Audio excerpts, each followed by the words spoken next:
ఈరోజు ఎంతో కష్టపడి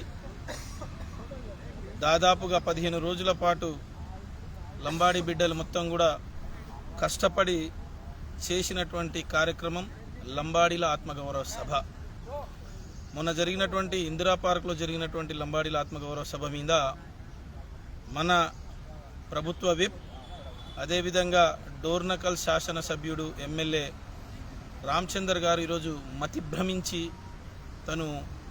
తను మనిషిననే, ఒక లంబాడి బిడ్డననే భ్రమ నుంచి కూడా బయటికి వెళ్ళేసి ఈరోజు ఇష్టం వచ్చినట్టుగా మాట్లాడుతూ ఉన్నాడు. ఈరోజు పరిస్థితి ఏంటంటే, స్వచ్ఛందంగా కదిలి వచ్చినటువంటి దాదాపు 15,000 మందిని అవమానించేటట్టు, లంబాడి బిడ్డలను అవమానించేటట్టు మాట్లాడుతూ ఉన్నాడు.